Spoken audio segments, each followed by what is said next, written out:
스프. 남성은 60분, 여성은 40분 넘기지 말라는 통근 시간의 비밀. 자가든 전세든 월세든 우리가 집을 구할 때 고민하는 요소 중 하나가 직주 근접, 직장과 거주지가 얼마나 가까운지 하는 거죠.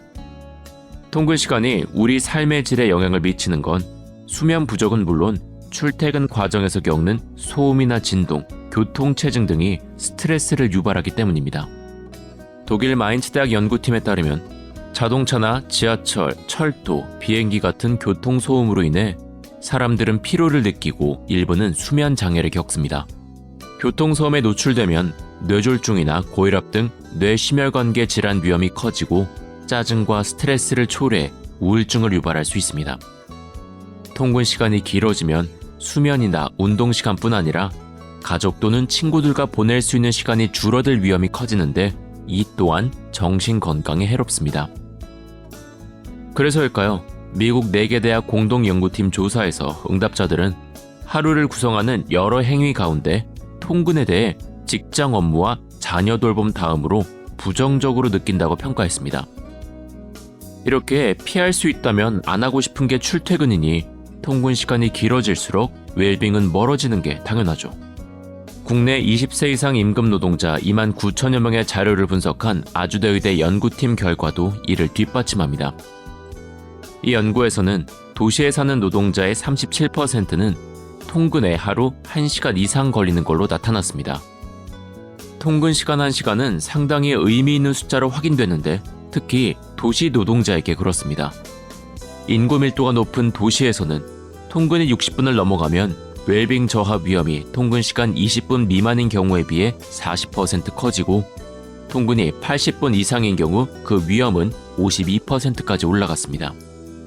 도시에서는 통근 시간을 하루 60분 이내로 관리해야 그나마 웰빙을 사수할 수 있다는 겁니다. 그런데 도시 남녀 노동자 간의 차이가 제법 큽니다. 도시 남성 노동자는 통근 시간이 60분 이상이면 웰빙이 저하될 위험이 28%, 80분을 넘으면 41% 커지는데 여성 노동자의 경우 통근이 60분이 넘어가면 웰빙 저하 위험이 63%, 80분 이상인 경우 73%까지 치솟습니다. 여성의 경우 통근 시간이 40분에서 59분만 돼도 웰빙 저하 위험이 25% 커져서 통근 시간 40분을 넘기지 않는 것이 가장 좋다는 게 이 연구의 결과입니다.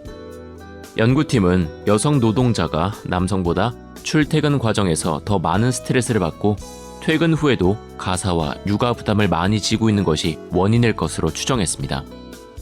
퇴근 후 해야 하는 집안일을 할 수 없을 정도로 피로한 경험이 있었는지를 묻는 질문에 통근 시간이 80분 이상인 여성의 42.3%가 그렇다고 답한 것도 연구팀의 추정을 뒷받침합니다.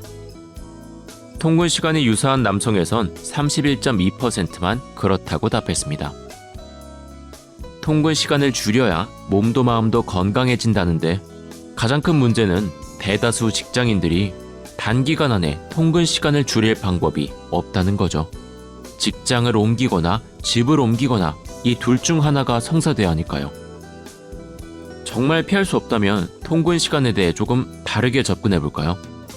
코로나19 유행으로 봉쇄가 실시됐던 일부 국가에서는 아예 출근을 하지 않는 장기간의 재택근무로 인해 직업 만족도와 정신 건강이 악화되는 경우도 있었습니다. 그 기저에는 코로나19 자체로 인한 스트레스와 영상회의로 인한 피로감 등 여러 가지 요인이 있겠지만 출근과 퇴근이 사라진 것이 요인 중 하나라는 주장도 나왔습니다. 출근과 퇴근이 매일매일 이루어지는 일종의 의식이며 그 과정이 너무 힘들지 않다면 그 자체로는 우리 삶에 안정성과 확실성을 부여한다는 겁니다. 통근 시간은 우리에게 집과 직장의 경계를 설정해주고 동료들과의 공감대를 형성할 수 있게 하며 하루를 준비하거나 마무리하는 소중한 시간일 수 있다는 거죠. 직장도 집도 당장 옮길 수 없는 게 우리의 현실이라면 통근 시간을 조금 더 즐겁고 가치 있게 보낼 수 있는 방법을 찾아봐야겠습니다. 여기까지 SBS 남주현 기자의 스브스 프리미엄 칼럼, 저는 아나운서 이인권이었습니다.